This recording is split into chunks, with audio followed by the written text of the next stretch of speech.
I have been watching too much wrestling, and I think I need to chill out with a bunch of TV shows that I could also use for content, so why not?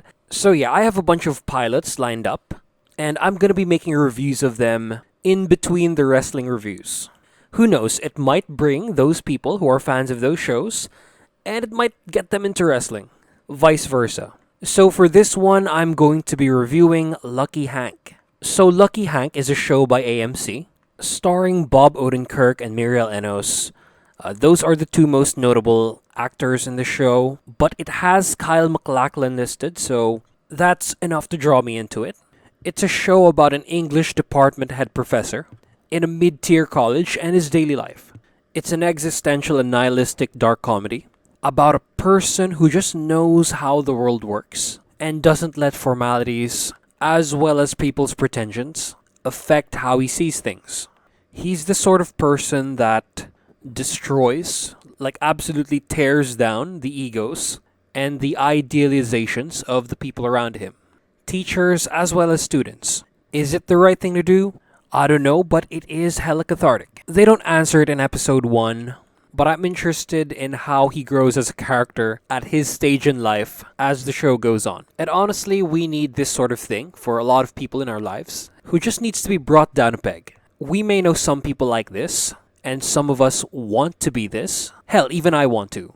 But I don't want to ruin my life. Maybe when I'm at a position or at like a level of experience that makes me untouchable. That's a very long time though. Like the first scene of the show sets the tone perfectly. I'm just gonna post the link down below because I don't want to get copyrighted, but yeah, it has a witty, subtle, dry comedy style that doesn't shine a spotlight on the joke. It doesn't ask for a reaction. It's dialogue based and conversational.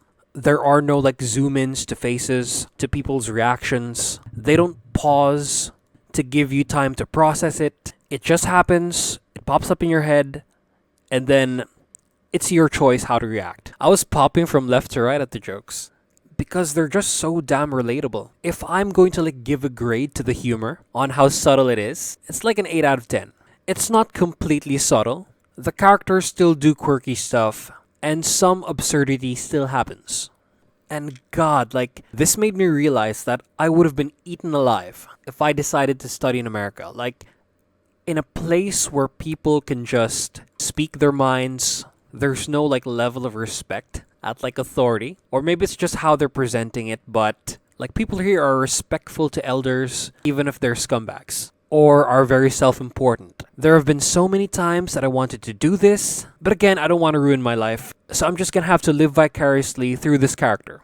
Episode 1 deals with him going off on a student. He also makes these controversial statements that don't fly well with his colleagues and other students. This storyline is top-notch.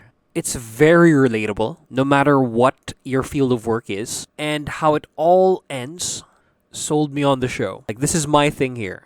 We have 3 side plots in this episode. His wife is a high school teacher, so we get what happens there. It's another level of the education system, but it's not much focused on. We might get more in future episodes. There's one about his daughter and her scumbag boyfriend, but that was more like just an introduction of the characters. We get less of that in this episode. And there's this overarching plot that I think will be the main focus of the show going forward. And it's about his father, who held the same position as he did when he worked in the school. So yeah, great show. For me, it's like a 9 out of 10. It falls in between the spectrum. If you have community in one side and bad education in another, it's like right in the middle. But it's stuck on AMC Plus. And if you're outside the USA or Canada, you need a VPN for this. Or, you can R. But yeah, it's worth the watch. I will be watching this and making reviews of this weekly. So yeah, if you like my review, and if you have any suggestions, if you want spoilers, just comment down below, leave a like to help out, and maybe check out my other wrestling content. So yeah, thank you for watching. Bye-bye.